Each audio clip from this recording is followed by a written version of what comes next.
Chennai super Kings মানেই যেন মহেন্দ্র সিং ধোনি। ক্রিকেটের এই মহাতারকাকে এক ঝলক দেখার জন্য পুরো গ্যালারি ভর্তি সমর্থকেরা মুখিয়ে থাকেন পুরো আইপিএল জুড়ে। শুধু তাই নয়, ভারতীয় ক্রিকেটে বিশেষ করে চেন্নাইয়ে মহেন্দ্র সিং ধোনিকে দেখা হয় সবচেয়ে গুরুত্বপূর্ণ ব্যক্তি হিসেবে। পুরো চেন্নাইয়ে বিশ্বকাপ জয়ী ভারতীয় এই অধিনায়কের প্রতি রয়েছে ব্যাপক সমর্থন। তাই তো চেন্নাইয়ের মাঠে খেলেই আইপিএল থেকে অবসর নেবেন বলে জানিয়েছিলেন আগেই আন্তর্জাতিক ক্রিকেটকে বিদায় বলা এই ক্রিকেটার।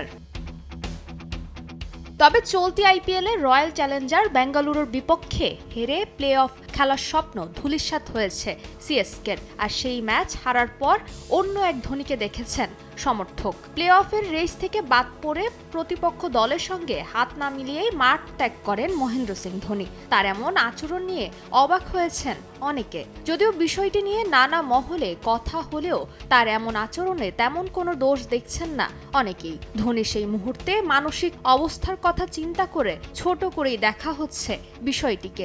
নামটা মহেন্দ্র সিং ধোনি বলেই হয়তো এমন আচরণের পরেও মাহিকেই সমর্থন করছে সমর্থক। নগদে 500 টাকা বা তার বেশি পেমেন্টে পেতে পারেন ঢাকায় জমিসহ 20 কোটি টাকার পুরস্কার। চলতি আইপিএলে 220.5 স্ট্রাইক রেটে 161 রান করেছেন মাহি। চেন্নাই সুপার কিংসের হয়ে খেলা শেষ ম্যাচে খেলেছেন 13 বলে 25 রানের এক দুর্দান্ত ইনিংস। তবে এরপরও জিততে পারেননি চেন্নাই সুপার কিংস। এদিকে এবারের আইপিএল আসর ধোনির শেষ আইপিএল বলে এক প্রকার নিশ্চিত ছিল অনেকে। তবে অবসরের বিষয় নিয়ে ধোনি কিছু না জানালেও অবশেষে মুখ খুলেছেন সিএসকের একজন মুখপাত্র। এ বিষয়ে কোনো তাড়াহুড়ো করতে চাইছে না চেন্নাই। পুরো সিদ্ধান্ত ধোনির উপরেই ছেড়ে দিয়েছে তারা। ধোনি চেন্নাইয়ের কাউকে বলেনি যে ও অবসর নিতে চলেছে। আমাদের বলেছে সে কয়েক মাস সময় নিয়ে তারপর অবসরের সিদ্ধান্ত নেবে। আমরা ধোনির ওপরেই সবটা ছেড়ে দিচ্ছি। ওর মাথায় কি চলছে সেটা ও সবচেয়ে ভালো জানে। তবে স্বস্তির বিষয়, ওর চোট নিয়ে এখন কোনো দুশ্চিন্তা নেই। দেখা যাক সে কি সিদ্ধান্ত নেয়। আমরা ওর ওপর বিষয়টি ছেড়ে দিয়েছি।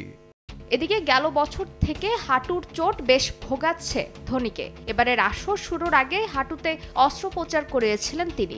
এখনো মাঝে মাঝে সেই সমস্যা হচ্ছে মাহির। আরসিবির বিপক্ষে ম্যাচের আগেও হাঁটুতে আইস প্যাক বেঁধে হাঁটতে দেখা গেছে ধোনিকে। তাই অবসর নিয়ে এখনই তাড়াহুড়ো করতে চাইছেন না তিনি। সবকিছু ভেবেই তারপরই সিদ্ধান্ত নিতে চাইছেন চেন্নাইকে 5 বার ট্রফি জেতানো ক্রিকেটের এই মহাতারকা। ফারজানা জাহান প্রিয়া, সময় সংবাদ।